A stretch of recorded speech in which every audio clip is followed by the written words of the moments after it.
Hai semuanya, gimana kabar kalian? Semoga selalu dalam keadaan baik. Jadi welcome back teman-teman di segmen analisa pagi. Seperti biasa di video kali ini kita akan update ya untuk news dan juga pergerakan dari market, khususnya market Bitcoin.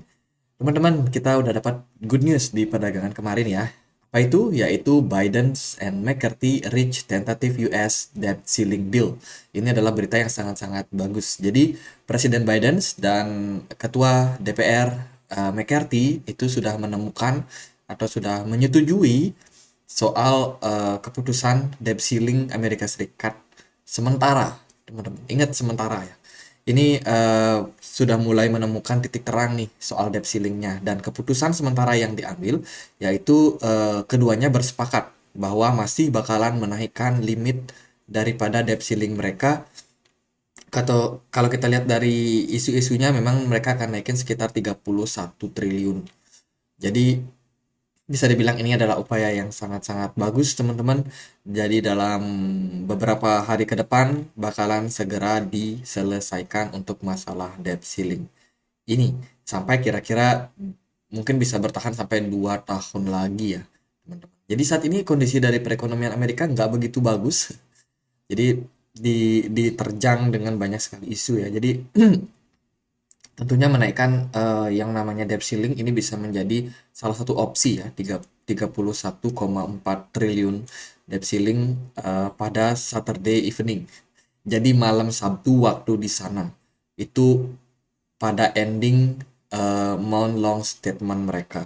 Jadi bisa dibilang ini detik-detik terakhir nih. Mereka akhirnya memutuskan untuk sepakat deh naikin debt ceilingnya 31,4 triliun US dollar. Dan ini tentunya cukup untuk membuat Amerika bisa melunasi utang-utang mereka. Setelah debt ceiling ini disetujui, kemarin kan Menteri Janet Yellen minta ya sampai 5 apa namanya 5 Juni itu harus sudah rampung untuk masalah ini. Maksudnya tidak cuma disetujui aja, tapi sampai regulasi-regulasinya supaya sudah selesai sampai 5 Juni, teman-teman. Dan so far sekarang udah mulai mencapai titik terang, tinggal kita mendengar keputusannya aja. Jadi ini sudah hampir hampir pasti, teman-teman. Jadi kurang lebih ini menjadi sebuah apa ya, sebuah good news mungkin ya untuk jangka pendek saja. Kenapa? Karena dengan masalah debt ceiling ini berhasil dinaikkan, ini mungkin kedepannya akan membuat mereka bisa cetak uang lagi, teman-teman. Setidaknya mereka nggak berdosa cetak uang ya. Jadi cetak uang lagi yang akhirnya uang akan beredar lagi ke market. At the end of the day, inflasi akan naik lagi. Jadi belum selesai pertarungan melawan inflasinya, teman-teman. Jadi itu. Kalau nunggu pivot, kalau dengan kondisi yang seperti ini mungkin agak mundur ya. Kalau kalau seandainya ekonomi baik-baik saja, tidak ada bank yang kolaps dan lain sebagainya, ya harusnya sih tidak ada kepentingan untuk mereka cetak uang lagi. Kecuali di depan bakalan ada masalah krisis perbankan atau yang lain sebagainya yang membuat The Fed akhirnya memutuskan untuk mengambil keputusan yang mendadak soal tightening, soal quantitative easing kembali. Ya, sementara itu sih berita bagus meskipun masih sifatnya tentatif atau sementara ya. Terus dari berita yang lain ini ada apa ini protokol yang kena hack, teman-teman. Jimbos protokol dari Arbitrum itu loss sekitar 7,5 juta dalam bentuk Ethereum. Jadi lagi-lagi yang namanya DeFi itu nggak sempurna, teman-teman. Sering banget masalah DeFi ini ternyata mereka tuh sering bisa ditembus. Setelah kemarin seperti apa ya, platform-platform DeFi yang lain ya, teman-teman, kebanyakan itu juga pada pada gampang untuk diserang sama hack. Tornado Cash pun juga kemarin kan diberitakan halnya hal serupa ya, teman-teman, tapi kabarnya udah mulai bisa di recover karena dari hackingnya udah mau mengembalikan beberapa aset. Ini chart dari Jimbos, teman-teman, sempat pump kemudian langsung dibanting turun karena masalah hacking, drop 40%. Jadi itu berita yang cukup rame dalam waktu belakangan ini. By the way, hari ini tanggal 29 tidak ada pergerakan dari market kemungkinan ya. Dari market saham kemungkinan masih bakalan libur untuk Amerika Serikat, kemudian juga untuk Inggris. Ini masih dalam posisi day off. Ada bank holiday dan juga Memorial Day.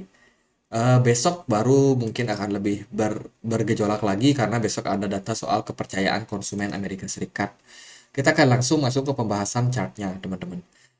Kemarin kita sudah sempat ulas soal potensial kita create posisi yang bagus ya, teman-teman. Sekarang rejection mulai terlihat di time frame weekly, teman-teman. Time frame weekly kita akan closing nanti jam 7 WIB ya, teman-teman. Jam 7 pagi WIB kita bakalan closing time frame daily. Bila mana Bitcoin mampu bertahan di atas 25.000, itu merupakan konfirmasi yang sudah cukup bagus, teman-teman. Apalagi dia bisa naik sampai di harga sekarang seperti di 27.600. Hari ini Bitcoin mengalami uh, posisi yang cukup positif. Kalau kita perhatikan dari volume smart money di time frame weekly ini nihil, teman-teman, masih belum terdeteksi dengan posisi ada sinyal buy yang dimunculkan dari uh, indikator loken, teman-teman. Di sini kita coba untuk kombinasikan dia sama MACD. Kalau kita lihat dari posisi MACD, sementara kita ongoing untuk bikin dead cross, tapi dead cross-nya kayaknya akan ketunda dulu nih. Karena ada sesuatu yang positif, yaitu berita dari debt ceiling ini. Ya kita lihatlah time frame weekly, kalau menurut saya bisa closing di atas 25.000 aja itu merupakan sinyal yang sudah positif. Jadi sementara ya positif. Lalu teman-teman di time frame daily, nah ini kemarin kita sudah sempat bahas juga ya, di time frame daily ada beberapa potensi yang bisa terjadi pada Bitcoin. Yang pertama itu ada potensi soal head and shoulders yang sering sekali diutarakan oleh teman-teman. Di sini aku coba buat combine sedikit, rubah sedikit ya bentuk dari head and shoulders kemarin. Kalau kemarin kan kita lebih concern sama level support kisaran 26.900 atau di 27.000 yang menjadi neckline. Kali ini aku sedikit revisi karena setelah aku melihat kayaknya Bitcoin ada potensi juga bikin head and shoulders agak miring tuh. Jadi kalau kalau potensinya seperti ini, maka target untuk Bitcoin di neckline-nya itu harusnya bisa menembus kisaran 28.100. Itu merupakan neckline yang mungkin cukup penting untuk Bitcoin. Dan juga secara pergerakan, saya masih yakin kalau Bitcoin ini bergerak membentuk yang namanya falling wedge pattern. Falling wedge ini biasanya merupakan tanda ataupun pola reversal ataupun continuation. Jadi bisa jadi ketika dia menemukan bottom di sini juga ada bottom ya. Ada teman-teman juga yang bilang, wah ini potensinya double bottom nih sama Bitcoin. Ya mungkin saja.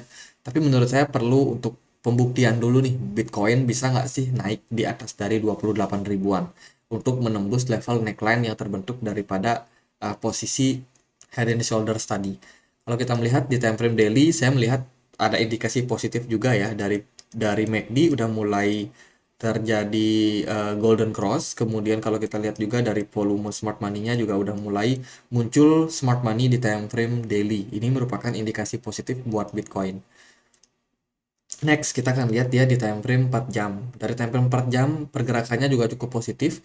Kurang lebih Bitcoin kemarin sempat drop ke kisaran harga 25.800. Itu merupakan level yang kemarin ditembus juga ketika Bitcoin itu berada di 12 Mei. Dan sekarang potensinya adalah membentuk pola double bottom, teman-teman. Dan ini so far kelihatannya sih udah kayaknya kebentuk ya. Jadi polanya akan seperti ini dan menurut saya target kenaikan buat Bitcoin itu kalau bisa sih tembus ke 27.000 dulu, kemudian ke 28.000. Jika ini memang benar confirm double bottom, maka potensi kenaikannya itu harusnya bisa naik sampai kisaran sini. Sampai balik lagi ke 29.600. Jika kita kombinasikan sama news yang beredar, news soal debt ceiling ini merupakan news yang positif. Tapi kalau kita lihat dari data-data minggu kemarin juga, terutama soal data inflasi, CPI, PPI, dan juga PCE menunjukkan bahwa inflasi masih cenderung tinggi. Bahkan PCE-nya kemarin mengalami kenaikan. Dari core-nya juga mengalami kenaikan, teman-teman. Di sini kita bisa cukup concern bahwa meskipun debt ceiling-nya merupakan good news, tapi masih ada bad news, yaitu inflasi yang masih cenderung tinggi. Jadi masih harus waspada menurut saya. Dan strategi yang seperti biasa paling paling menurut saya masuk akal dengan kondisi yang ketidakpastian seperti ini adalah DCA. Kalau kita memaksakan untuk mencari area bottom, memprediksi harga, seringkali memang market sudah tahu duluan Kenapa? Karena yang namanya analisa itu dipublikasikan di YouTube, whales-nya juga lihat YouTube teman-teman. Mereka juga tahu, oh ini retail pada nunggu di kisaran 25.000. Akhirnya ya nggak dibawa turun ke sana. Sama seperti ketika kejadian waktu bear market kemarin. Kan banyak tuh yang bilang, wah Bitcoin turun ke 12.000, ke 10.000. Tapi di 15.000 mereka udah reversal. Karena whales-nya juga belajar gitu loh. Belajar psikologi daripada pemain-pemain sekarang, anak-anak muda ini, mereka lihat YouTube, oh ini ada yang prediksi, YouTuber ini prediksi. Kalau dilihat kan followernya, oh followernya banyak. Ya udah berarti kemungkinan banyak orang yang ikut dia gitu. Akhirnya ya itu analisanya sampai ke 15.000 atau sampai ke 12.000 sampai ke 10.000 sampai di harga 15.000 udah di pump lagi. Begitu juga dengan posisi sekarang analisanya ke 25.000, ya bisa jadi di 25.000 kurang harganya udah di recover lagi.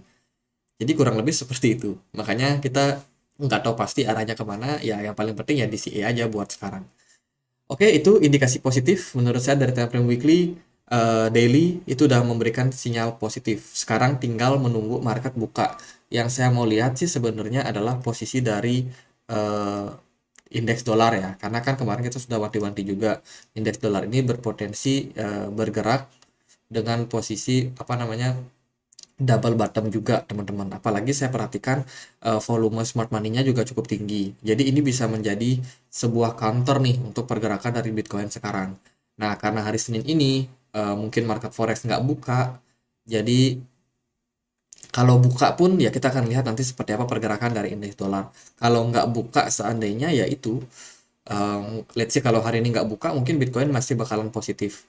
Tapi kalau market forex-nya udah buka, kita masih belum melihat nih keputusan pergerakan dari whales mau bawa kemana indeks dolarnya. Kalau di bawah naik indeks dolarnya ya siap-siap Bitcoin bisa kena pressure lagi, bisa bisa kena tekanan lagi. Tapi kalau indeks dolarnya justru malah koreksi setelah mendengar debt ceiling kemarin, berita debt ceiling kemarin, ya itu bisa menjadi sebuah penurunan terhadap indeks dolar sehingga Bitcoin kembali berpotensi untuk rally. Ya gitu aja teman-teman, thank you udah simak videonya sampai habis dan akhir kata saya Andri, makasih.